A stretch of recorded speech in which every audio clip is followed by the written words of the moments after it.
yesterday is history. Tomorrow is a mystery, but today is a gift. It is not our abilities that show what we truly are. It is our choices.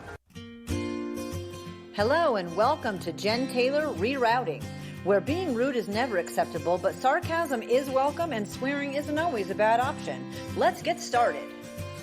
Thank you so much for joining me on Jen Taylor Rerouting. My goal is that every guest becomes a friend, and I feel truly blessed to know the people that I've interviewed. If you want to know more information about me, from being a guest on this show to my virtual assistant services for podcasters, or perhaps you want to be a published author, I have coaching and ghostwriting services for that. You can find everything that you want to know on jentaylor.net. Remember to give a shout out, share, like, give me some feedback on all of my interviews. I'm happy to join in on a conversation with you. Have a great day. I am super stoked to have Stephanie Peterson with me. Stephanie, how are you? Good. How are you, Jen? I'm awesome. Interviewing is like my favorite, so I'm always awesome when I'm interviewing. Now, this is a fun fact. A lot of the time, I don't know the people I'm interviewing. Like I cyber stalk them to get some information and then jump in. But Stephanie and I live in Reno, and we met running on an RTO team, and that's the Reno Tahoe Odyssey, kind of like what's the other one that they do? Hood to Coast. Yeah, I don't know that one, but we spent like 30 hours together not sleeping when we first met, basically. Yes. You were driving. It was your vehicle. Yes. And so it's kind of like summer camp, where you are literally 6 of you in a van rotating through who's running, and you are awake for 30 hours and more than slightly delirious. So we kind of got to know each other pretty well, and that was really fun. I love meeting people in unique situations. Yeah, that was awesome. So one of the fun things is that I want to talk about your running career a little bit, because let's talk about defining success in ways outside of work. Let's just jump in. Yeah, that's important to me.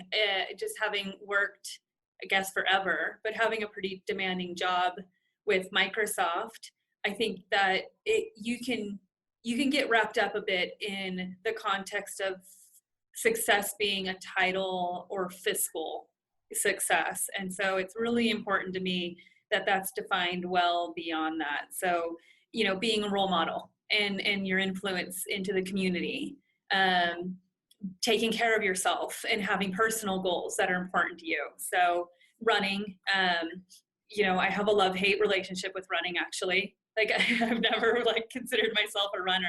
So I love running. But running is a big one. Solo traveling. I do a lot of solo traveling. I've done extensive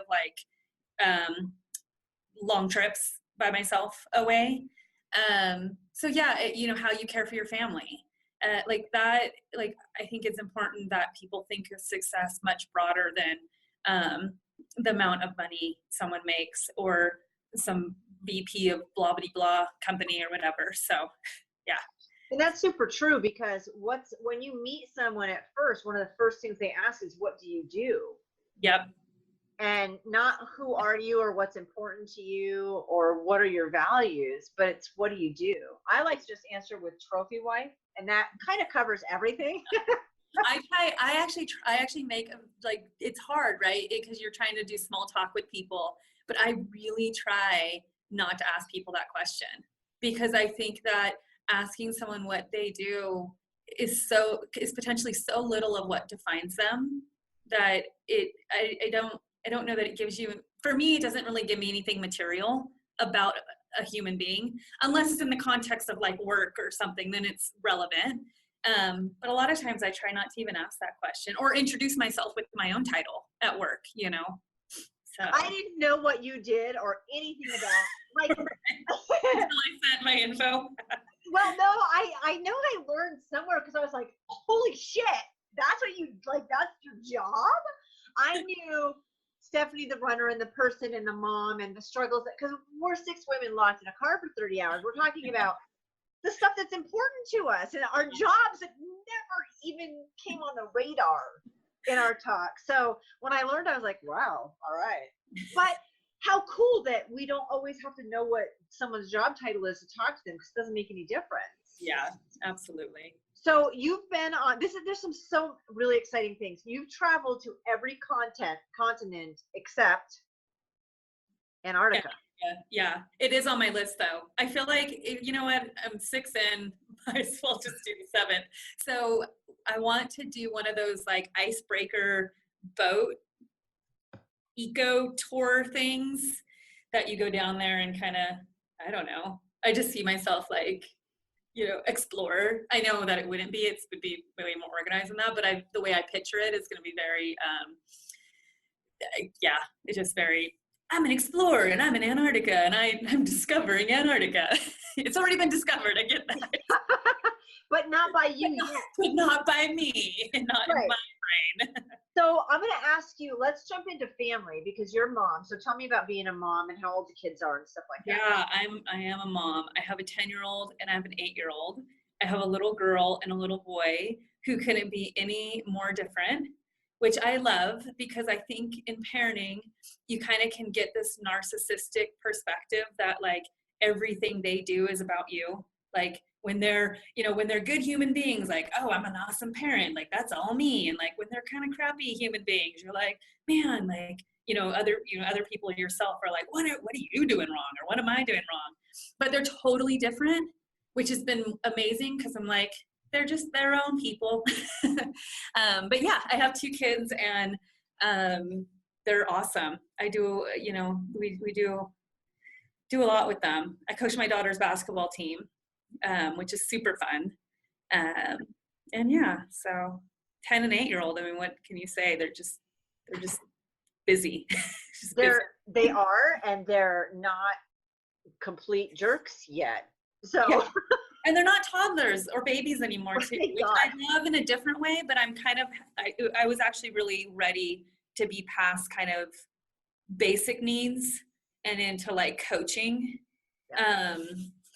So yeah, because the basic needs stuff was pretty tedious and hard for me, honestly. Like my kids, like I teach, they make their own lunches. They make their own pancakes in the morning. Like I can't deal with your basic needs. Well, and we're all different. I think I've loved every single stage, Yeah. And some, like, I don't like, I like when they get older, they're independent, but I hate not being able to spell and they don't know what you're saying. Like, there's always a catch in there, right? Like, yeah, they're independent, but you can't spell anything in front of them because they know what you're saying. You're right. I do love the toddler phase. I think that I remember the discovery of everything was really exciting for me to see in my kids. Like the rapidness of like learning and consuming knowledge is mind blowing. So that was super fun. But I don't miss changing diapers. No, I don't miss anything, but I loved all of it while it was happening. And I wasn't really ever sad to see anything go. So yeah, there's excitement in every stage. So you never see just in your own personal life with the amount of kids you're raising. Do you actually ever really not have a phase? Yeah. Actually, that's funny, you twit. So I had to pick up because we have like 12 kids in 10 and a half years and they're all high school or older. We have 7 out, there's 6 in college, 4 in high school, and then we have the 7-year-old. So everyone's like, oh, how can you have that many kids in high school? Easy. They're all the same. They're all doing the same thing. They're all jerks at the same time. But then we have this 7-year gap. And so it's like an only child in a huge family. And I had to pick her up from chess club yesterday. And I didn't have a car seat, a booster seat. Yeah. And she sat in the car and I'm like, well, sit on your backpack to raise your butt a little higher. And I realized like the seatbelt fits her. And I got home and I'm like, we got to check the weight and height. I think we're so close. We'll never be in car seats again. And so yeah, I mean, I've gotten past everything below a booster seat and I don't ever have to do it again. So yeah. That's cool.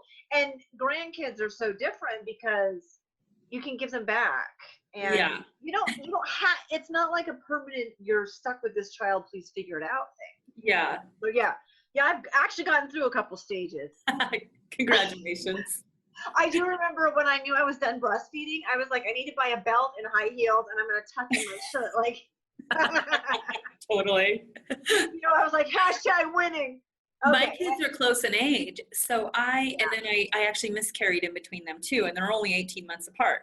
So I had a human being either in my body or dependent on my body for like 3 years straight. And I remember like getting past that point where like your hormones kind of start recovering from that and being like, I'm going to go get some heels. I'm going dancing. Like, I'm having some alcohol.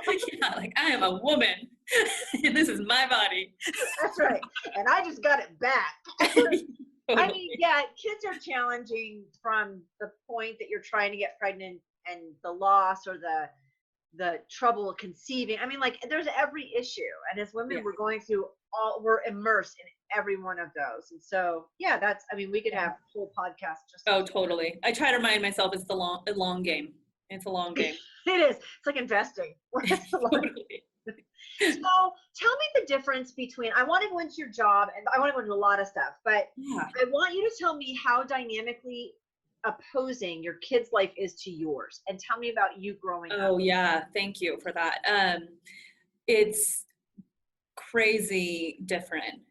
So I grew up, and lots of people grow up in these conditions. So I'm going to share it, and not in a naive sense of, these struggles are so unique to me, which is why I like to talk about them, because I hope that more people can relate to them and kind of make some step changes in their lives too. So, I grew up family of, depending on the time, but I have 3 siblings that I was raised with and my mom. And we grew up below the poverty line. And, I think at the time, like if you would have asked me as a kid, I probably, I wouldn't have noticed a difference. Like I had a blast. Like, we had, there's an organization, Children's Cabinet here in the community that we would get, some of our toys for Christmas from and stuff. I don't think I knew that until I was older. So, as a kid, I don't think I would have recognized any blaring differences. My mom actually worked, one of the jobs she had was at 7-Eleven. So I had like unlimited access to like 5-cent Tootsie Rolls. So, I didn't feel deprived as a kid. I had Tootsie Rolls. But the reality was there wasn't anybody in my life that was talking to me about my future in the way that allows a step change to a different environment. I wasn't networked into a white collar community. I wasn't really introduced to college as a youth and had the understanding of how that, how not always, but often is necessary, into getting yourself, especially out of a poverty environment. So now, that was it's a big difference. So now, I actually, through some programs, through some amazing friends as well in my personal life, I did end up in college. I did end up graduating. I studied engineering. I studied mechanical engineering, which I don't think you knew either, huh? I just told you that. And then I went on to, work in a professional career, and I work at Microsoft now. And now it's crazy. Like it's crazy to be raising my kids in a scenario where, I can invest in the things they're interested in, which may not seem like a huge deal, but it is. Like, think about the confidence our kids get because they can go and play the sports that they like to play. They can build those skill sets of within the community or within their peers. I mean, yeah. I don't even know what else to say on that, except it's huge in my mind. Trying to put it into words is actually hard. Well, I was raised the same way. I think growing up, I didn't realize it for a long time, that there were differences. Maybe junior high school, I'd say probably I saw that there were differences in the kind of clothes that people wore. When that crap becomes important. Yeah, that's a good point. And my best friend's house was not anything like the place I was living. Yeah. So I remember one of the first times it dawned on me, and it was actually middle school. It was never in elementary school. I went to Echoloder Elementary School over on Grove and Ury, which even then was, a Title I school. It continues to be a Title I school. I'm positive that it's in the 90s. percentage of, I can't remember the way they classify free and reduced lunch, basically, classifications. So it was in middle school when I started meeting friends from, in Hidden Valley, or even Donner Springs, which was like, these were very nice neighborhoods, to me. And I had fruit by the foot at a best friend. She's still a best friend of mine's house. And I was like, oh my gosh, they have the best snacks in their house. But yeah, it wasn't just about the snacks. I do like snacks. But also as a kid, the other times I noticed we lived over on like Montello Street in like East 9th. And when I moved there, I had some friends whose parents wouldn't let them stay over. And that's the type of scenarios where it's like, oh yeah, like I guess this is different, So tell me about the people through high school when did it occur to you that college was an option and that it was an option for you specifically? And talk a little bit about, clearly you're a woman, talk about being a female minority. Yeah. That was another one like that you don't really think of. I think on that one, I didn't really even think of as something that's a barrier, probably until I started my professional career. No, maybe in college, studying engineering, but I still didn't view it as a barrier in college. And I think that the school and the community environments are kind of ahead of some of the professional environments in terms of inclusion. But one thing that was huge, and I'm a huge advocate for it, is a program called TRIO Upward Bound. TRIO is a group of federally funded programs that give students the skills, their pre-college preparatory programs. Not all of them. Some of them are in college too, because there's a set of different programs. The one that I benefited from was pre-college. But it's not aid, it's not financial aid. But they take students, they have them live on campus, they have them go to summer school, they give them tutoring and mentoring and make sure they fill out the applications and college tours. And so that was a big life changer for me. And my mom, who, had her own set of struggles, she was like kind of a hustler. So she always she was always working like 4 jobs, but she was also always just she was really skilled at figuring out resources, which is amazing because I think a lot of people that live in poverty aren't, they don't know what resources are available to them. So she happened to find out about this program, Upward Bound, and got me into it. And I really don't think that I would have had the discipline and the support and have gained the skills to go into college without that program. That's amazing. And so how did you, I remember going to college, and mechanical engineering was not remotely on my radar. So yeah. I knew where you worked and kind of like where in the echelon that you were, but I didn't realize it was mechanical. How in the world did you go into mechanical engineering? Again, and this is why I think role models are so flippin' important. I had a hard time being focused in high school. I missed a lot of school. There was a lot of partying going on. And I had a teacher, he taught calculus and physics. And I was pretty I was pretty advanced in math because in Upward Bound, you had to take summer school. So I was taking all this summer school. So I was kind of advanced in math. So I did calculus and physics, I think my junior year. And then I did calculus again my senior year. Anyway, this teacher was super, he was kind of one of these teachers who was like, you could be a screw up. And I got good grades, but I just didn't really like going to school. But you could be a screw up, and he was someone who could see the heart and potential in someone.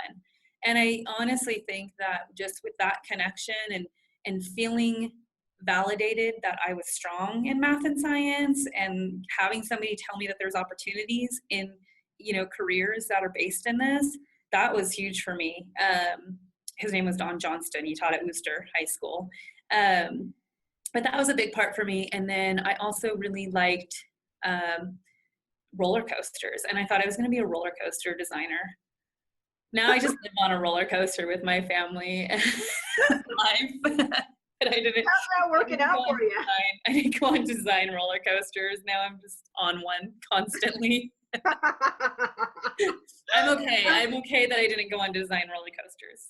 Okay, good. I'm glad that I was wondering if we were going to have some issues talking about the fact that you're not designing roller coasters. Yeah, I don't feel like a failure. Good. Yay. Yay. Tell me about your favorite quote and who it's by and why. Oh, well, my favorite quote, well, I have a recent one that, that I am a big fan of right now, which is actually by the CEO of Microsoft. And what he says is, our industry does not respect tradition. He goes on to say that, actually have to think on the spot here on the next part about innovation. It only respects. Yeah, it only respects innovation. Right. And I love that. I know that it's in the context of a technology industry, but I actually take that and think of it in the context of all of our lives and of the constant change. And we just talked about it, like the change and even the raising our kids and the different phases you go through. And I think that concept of, breaking down barriers and not being bound to traditions or, definitions of past is huge. And so that's what that taking that quote and moving it beyond the context of the technology industry means a lot to me. There is another, it's not a quote, but there is my favorite poem is called Man in the Mirror. And it's long, so I won't read it, but if you could look at it at some point, it's my favorite. And it's all about,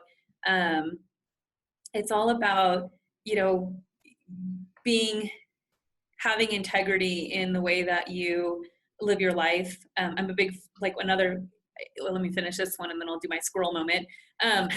But having integrity in the way that you live your life, and at the end of the day, and when you're old and we're gonna die, and we all are, that you can look in the mirror and be proud of and be accountable to yourself. And it doesn't matter. That is who you have to end up. That's who you live with forever, And so I love that one. And then another favorite one of mine which kind of connects to that, is don't follow a person's mouth, follow their hands and their feet. And what it means is, always pay attention to people's actions. It doesn't matter what people say. I mean, it does matter what people say, obviously, but really the way that their actions and the way that they, the things that they actually do is what defines them, not the words that they say. And that's great in parenting, isn't it?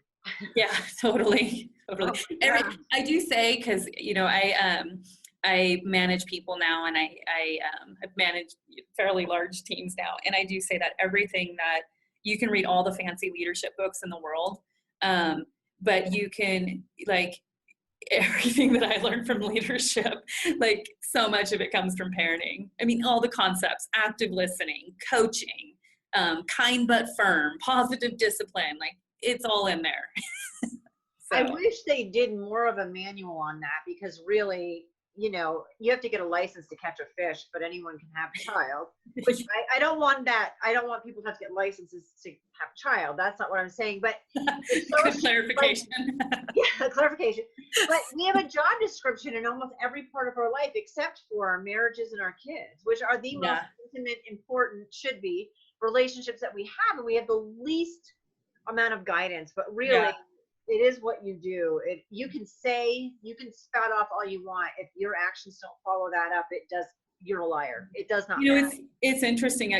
There's another thing that's kind of related to that around, you think of how much money is invested in the beauty and health industry, physical.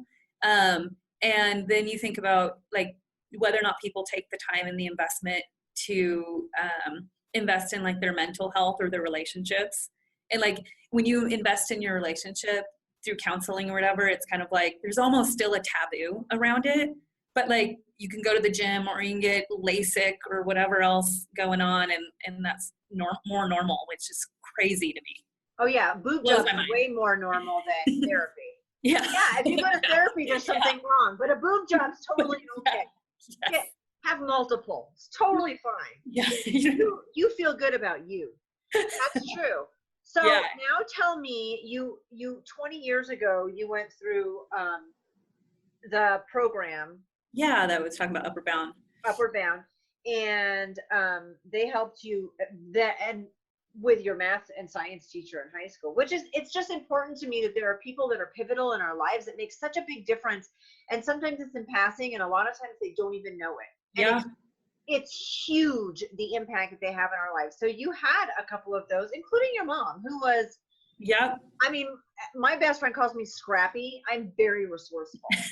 Yep. Very resourceful. And I mean, I had to be growing up, and I had to be having a large family, and you just kind of carry some of those lessons into everything. So tell me a little bit more about anyone else you can think about that impacted you. And then I want to segue into what you do for work now, which is pretty phenomenal. Yeah. Yeah. I mean, the impact thing is huge. I had I think that there's a theme of, because I think about this a lot in mentoring now. Like I'm investing a lot in mentoring others, in trying to be a role model for others. And so I think the theme in, the pivotal people is that you find these people in your life that they see kind of holistic you. They see that there's bad stuff, they see that there's good stuff, and that they love and invest in you. And that's huge. So a couple other places, teachers were always huge for me. And I think that, again, kind of growing up in a background where, my mom, she did do a good job of kind of being there when necessary, but she worked a ton. And so I was pretty dependent on, my teachers and my schooling. And there was a woman, and she's I don't think she's well known in the community, but I know she's been recognized in the community. Joanne Elston, who was a teacher for me in Ecoloder and got me into the Gifted and Talented program, and that probably was pretty instrumental for me as well. I totally lucked out and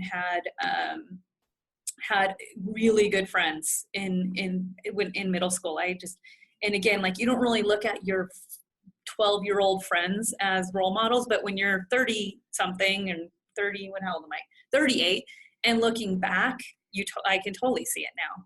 I just had good friends, and I still do. The most of them are still in my life. And then, kind of the connection of going into career, there's one other person I have to mention. So when I was studying mechanical engineering, I graduated myself and one other female in my graduating class.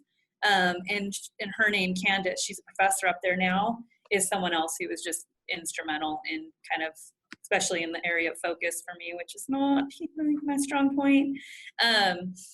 But so when I left, when I got hired at Microsoft when I was still in the university.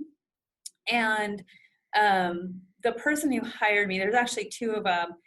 I did the total thing that I wish more people would do, where they came to my school, they gave a speech about how they're here, and Microsoft was here in Reno. It was pretty new for them to be in Reno. And they're trying to recruit. And I was doing some leadership stuff on campus for the engineering department. It was a weird class for them to be recruiting at, and it was like October and whatever. So I sent them a note and I said, hey, cool that you're trying to recruit, but that venue probably wasn't the best venue. And if you want, I can create you a better venue. And by the way, I'm interested. So here's my resume. And then I totally did that thing where I'm like, I'm following up until you acknowledge that I have sent you this. And, but I got a reply back and they said, well, thank you. We don't need the venue, but we'd love to hire you. So that's how I ended up at Microsoft. And again, I think looking at that, you had two professionals pretty far in their career, I think senior level, director level professionals that were willing to say, hey, I see drive, I see resilience, I see someone who is willing to come and, shake things up, and that was huge for me. I needed those people because I never felt like I was that I had some, I don't know, and maybe it doesn't exist, but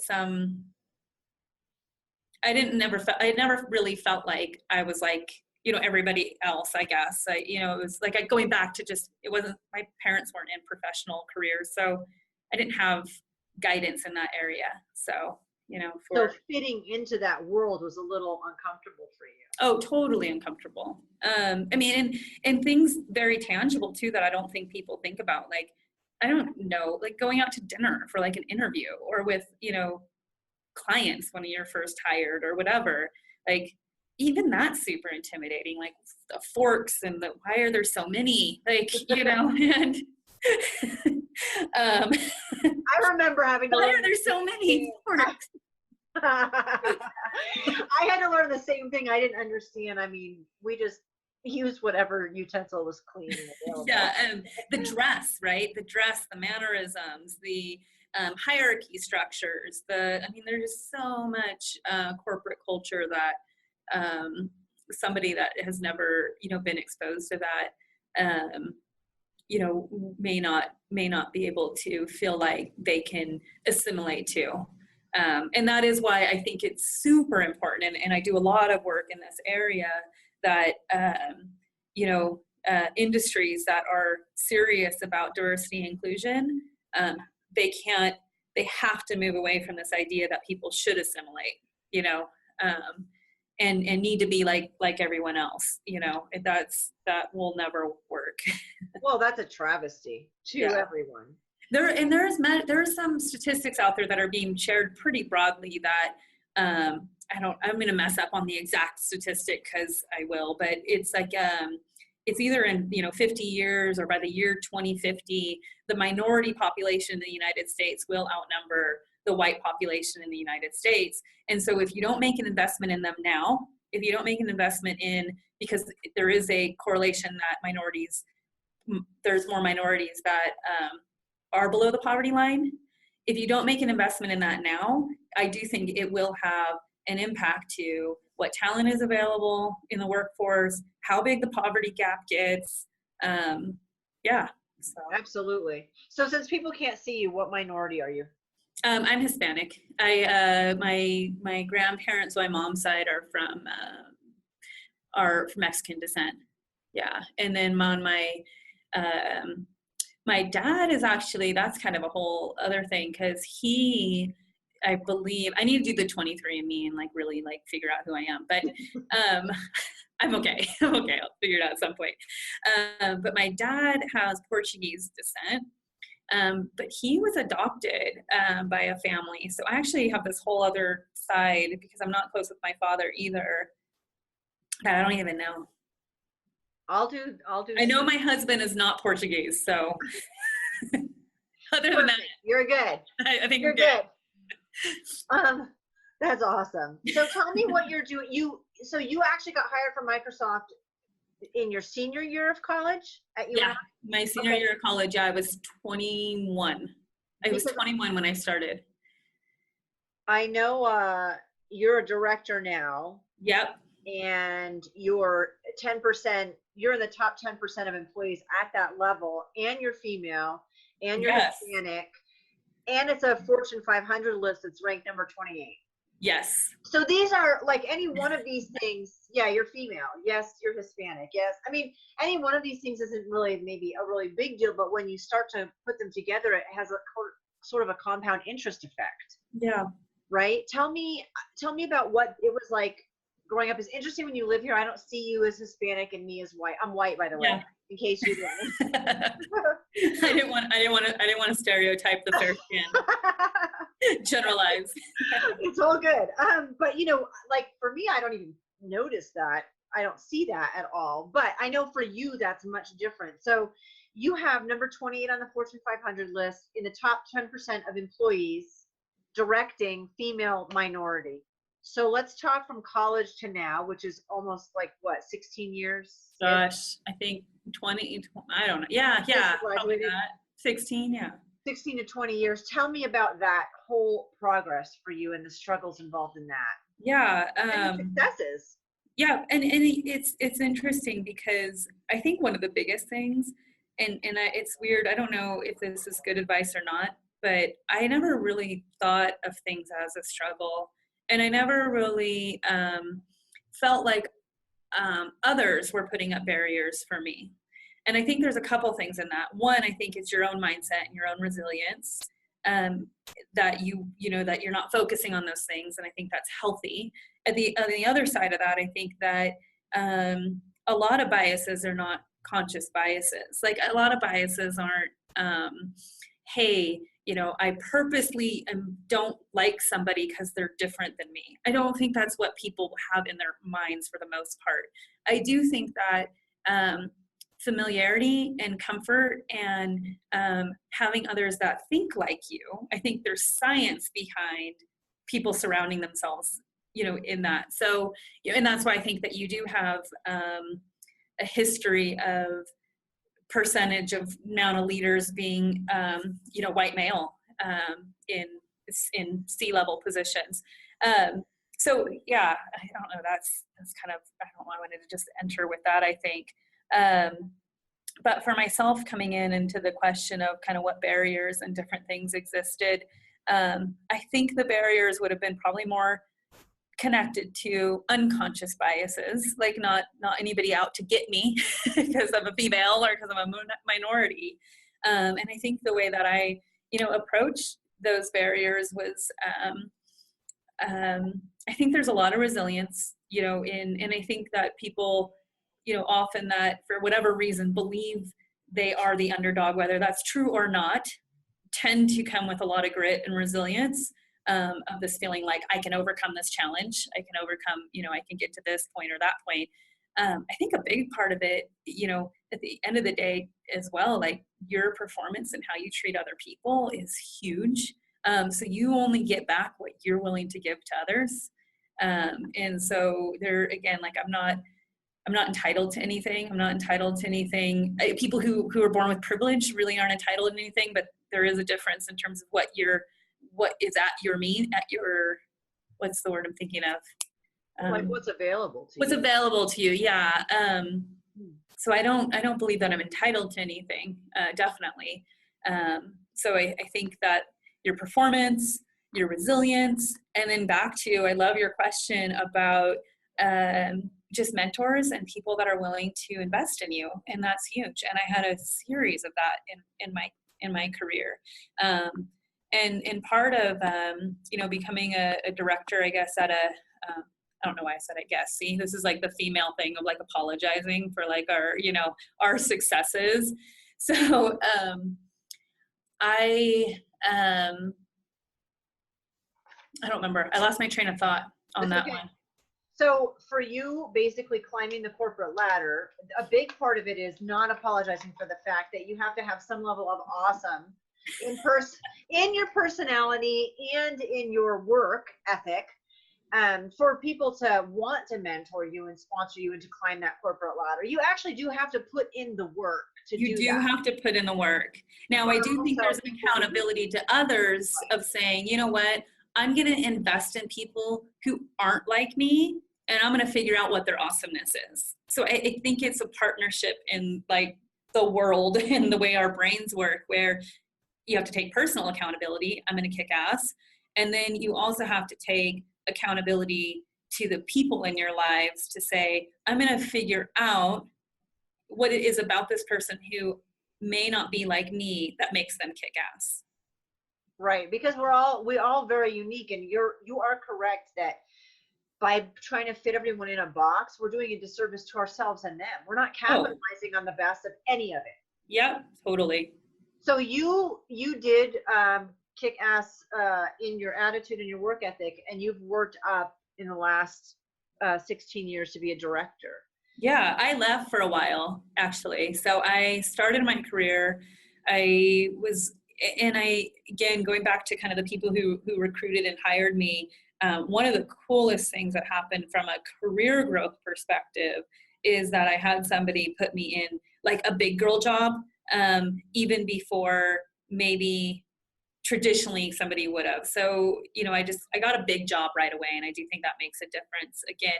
And again, that goes back to, go for things. Like, just freaking go for things. Like, don't hang out waiting to decide if you are ready or if you have X or Y or Z. Like, just freaking go after it. Because I guarantee there's 20 other people who also want some of these things that just aren't going for it, you know? Yeah. But I was at Microsoft for about 4 years or 3, somewhere in there. I don't know. The counting's harder as you get older, but for a certain amount of years. And then I actually left and went to South America. I snowboarded and I wanted to have endless winters. And I did that for about 3 years. And then started my family, and I kind of worked part-time when my kids were young. So I took about a 7-year semi-hiatus and then rejoined in 2011. That's awesome. Yeah. And I think that's important, just that people recognize they can do that.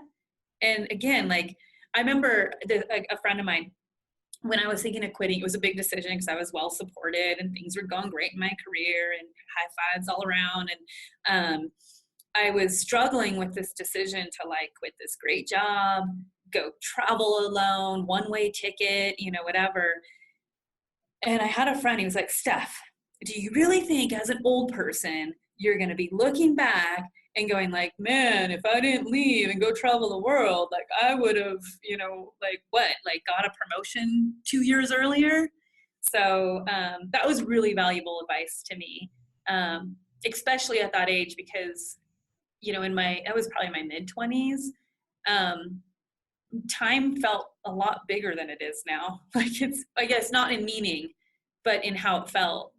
Like, now if somebody said, you know, you're going to do something for a year, I would realize that that's going to be like 5 minutes. And then, like, a year was like, you know, 10% of my life. No, more than Right. Well, yeah, it's like when you're a kid, So, you're going to be less dead. than 5%. Yeah, right. Like, you'll be dead by 25. Because 25 as a 6-year-old seems like forever. You're like, Yeah. that's, well, that was great advice. I talk to my teenage kids now a lot, and I'm glad I raised them a certain way, but I think as adults, we try to do the right thing or the responsible thing. And so we were talking about tattoos and piercings, and my daughter looks at me and goes, well, why haven't you done the things that you've wanted to do in your life? Well, part of that maybe was a good choice. And part of it's because when you have kids, you can't do everything that you want to do. But also I was like, well, I just wanted to be an example. I wanted to be a good example. So I didn't get that tattoo. And she's like, yeah, so we grew up pretty much knowing who you are. And you raised us like, when you're in your retirement home kicking it with your old people homies, are you going to regret doing things or not doing things? And most guarantee you're going to regret not doing things.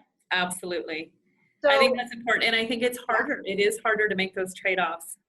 The more responsible you become to other human beings. Yes, so absolutely. I tell people now, like, if you want to be awesome at something, go and do it before you have kids. And not that you can't be awesome at things when you have kids, because we all are. Right. But your investment is different in terms of the time you have, and your, you know, not even just the time, but, you know, your accountability to invest in other people being awesome is much higher than, I feel like it's much higher than my accountability right now to myself sometimes. I think the words selfish and self-care are looked at in a derogatory manner, and they shouldn't be. Being selfish, serving yourself for some purpose, doesn't mean that there's anything negative behind it. Totally. And that's a total tangent. But we should, I mean, you did what you should do for your own personal success, and that's healthy. Yeah, totally. So I want to kind of finish up and talk about, you're involved, speaking, I mean, you're involved with Microsoft and kicking butt there. And you're involved with Upward Bound because it made such a difference with you, but where else are your passions involved right now? Robin, who was also stuck in the van, Suburban with us. So I know a little bit about what you're doing, but tell me what you're doing now, because I think giving back is one of the biggest ways to show our appreciation. Yeah, there's kind of 2 places. So the organization that, I'll expand that to 3. The organization that I was a part of, the TRIO programs and the TRIO Upward Bound programs, I do a lot of volunteer work with them, and I try to be specifically focused on, because they're all about, and the way they get their funding is either pre-college or in college, and then also postgraduate programs. So I'm very focused on, cool, how as a professional, a leader in the professional industry, can I help those programs ready those students to enter the professional and, industry and move on to great jobs. So that's one way. Another way is through in hitting on Robin, who is amazing. You should probably have her on if you haven't yet, because she's so inspirational. But she is the incoming president for the Crisis Call Center in Northern Nevada. And so I, through the connection of RTO and 30 hours of not sleeping, and then, honestly, a year later, we started talking about it. I'm a board member there too. And that's super important to me. I think that so many things and so many barriers are actually rooted to mental health issues within, the community. By the way, when I talk about poverty, I think there's a strong connection there. I think there's so much connection to mental health, that's an area that I really am connected to. I have personal, my uncle committed suicide. He had some pretty major PTSD, and he committed suicide, and I have a couple family members who've attempted. So on a personal level, that's really important. And then that organization's amazing. I thought I knew Crisis Call Center, I knew it's a hotline. There is so much more that organization does. It's basically a triage center for all the resources in the community for people who are struggling. And that's pretty awesome. So I'm honored. I'm new to the board, and I'm kind of really, and this is how my mind always works. I'm already am I doing enough? What can I be doing? How can I help? What needs to get done? So I'll probably bother them again here soon to just check if I can, what else I can be doing. But it's an amazing organization. I'm so grateful to be part of that. And then the last thing is through, being somebody that is part of the technology industry, being a minority leader there, and a female leader there, I'm using my voice more, hopefully to model and support, how we bring diverse and inclusive cultures into the workplace. So, and I think that's important. So many of the future jobs are going to be STEM related. And so they need to be inclusive of the people that are going to come up and fill them. Absolutely. I love how poignant it is, your personal experience in growing up and where that's directed you to better yourself, and then to turn around and help other people because you get them. You understand them. And it's fresh too. I probably as early as maybe even 5 years ago, maybe even less, I wasn't as open, and I didn't use my background as something that's powerful. And I think that is huge. I think people, and I love that you're doing this podcast, because I think it's focused on that. It's focused on the fact that people struggle, people have barriers, people have hardships, and that's something that can be used as power. That's something that you can take your vulnerabilities, and that really is courage, and that's huge. So I know you're probably about to thank me, but thank you for doing a podcast like this and bringing that to the world.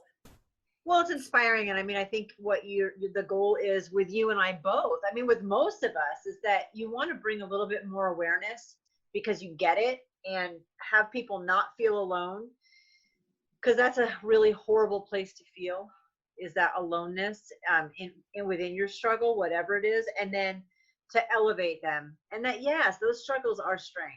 We just need to shift them that way. Yeah, totally. Thank you so much, Steph. Oh, thank you. I appreciate it. I always love hanging out with you. I know. We need more car rides. I'm going to start running again. So. Yay! I'll see you there. All right. Thank you so much for listening in to Jen Taylor Rerouting. Like, share, and of course, comment. I welcome input with attitude. Get a copy of my book on Amazon, Hello, My Name is Warrior Princess, or check out my website, jentaylor.net. And if you still want more, sign up for one of my coaching packages.